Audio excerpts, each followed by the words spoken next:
Bienvenue la famille madridista, on se retrouve pour une nouvelle vidéo sur l'actualité Real Madrid.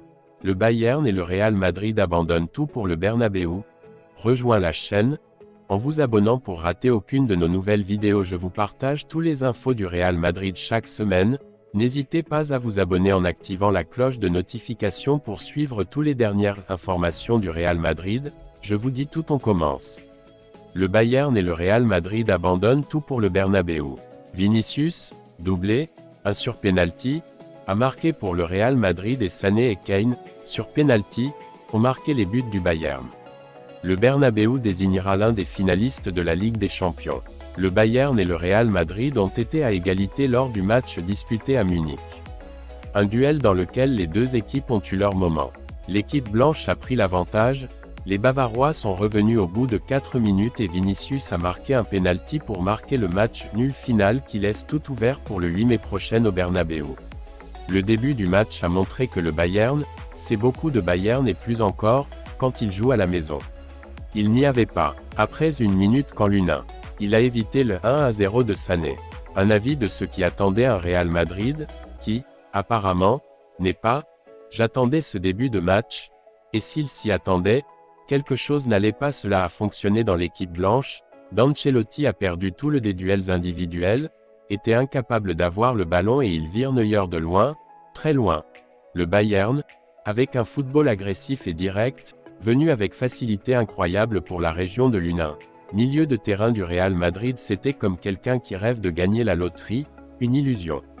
Et donc, avec ce panorama, ils n'ont rien peint. Ça va bien pour le Real Madrid. Le premier départ allemand a été formidable, mais heureusement pour les Blancs, le Bayern n'a pas marqué. Il a fallu attendre la 20e minute pour que le Real Madrid fasse un break et calme le match ou, du moins, réalise quelques jeux au cours desquels il a gardé le ballon assez longtemps pour penser que le siège bavarois était contrôlé. Tout cela s'est produit lorsque Kroos est apparu dans le match et à partir de là, Madrid a non seulement calmé la bête, mais a également porté le score à 0-1. Une passe magistrale de Kroos à Vinicius qu'il a laissé en tête-à-tête avec Neuer et le Brésilien n'a pas manqué de donner l'avantage au Real à la 24e minute. Le Bayern n'a pu et n'a pas marqué et Madrid, avec son premier tir au but, a marqué un but. Il y avait la différence, presque rien. Remonté, le deuxième acte n'a pas débuté comme tout le monde l'espérait, du moins à Munich. C'est le Bayern qui semblait gagner et non le Real Madrid qui s'emparait du ballon et donc du match. En conséquence, Kroos portait le score à 0-2, mais Neuer l'évitait avec un superbe arrêt. Le Real Madrid a maîtrisé le match, mais Sané a semblé marquer un 1 à la 53e minute, dans une belle action personnelle qui s'est terminée par un tir sur le poteau de l'U1 qui aurait pu faire quelque chose de plus. Ce but a changé la donne car le Bayern a repris vie et à la 56e minute, Lucas a commis un penalty sur Musiala. Kane ne s'est pas trompé et a porté le score à 2-1 à la 57e minute. En 4 minutes, le Real Madrid est passé de la victoire tranquille à l'état de retard. Les Blancs, bien sûr, devaient revenir en Ligue des Champions. C'est ce qu'il a fait, Ancelotti faisant entrer Camavinga à la place de Nacho, ce qui a permis à Tchouaméni de se déplacer au centre de la défense. Même si la vérité est que le Bayern était sur le point d'augmenter son avance au tableau d'affichage avec Musiala détruisant la défense blanche.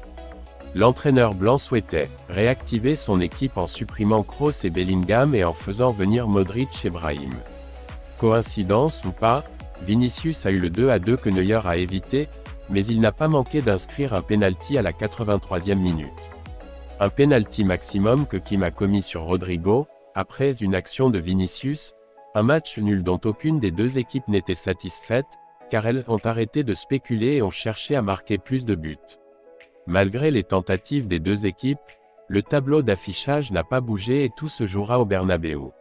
Dans le tumulte de cette bataille épique entre deux géants européens, le Bernabéu se tient comme le théâtre sacré où les destins sont forgés et les légendes sculptées. Dans ce duel titanesque, le Bayern et le Real Madrid ont échangé des coups de maître, des moments de bravoure et des instants d'angoisse. Mais au-delà des buts et des pénaltys, ce qui émerge de ce récit est la lutte, la passion et l'incessante quête de suprématie. Chaque dribble, chaque arrêt, chaque substitution est une pièce dans le puzzle complexe du football, où la détermination et la stratégie s'entrelacent dans une danse envoûtante. Alors que le coup de sifflet final résonne, le suspense reste intact, promettant un second acte encore plus captivant au Bernabéu. Car au-delà des victoires et des défaites, c'est l'âme même du sport qui brille dans cette arène, rappelant au monde que dans le football, comme dans la vie, chaque instant compte, chaque décision façonne l'histoire et chaque joueur est un héros en devenir.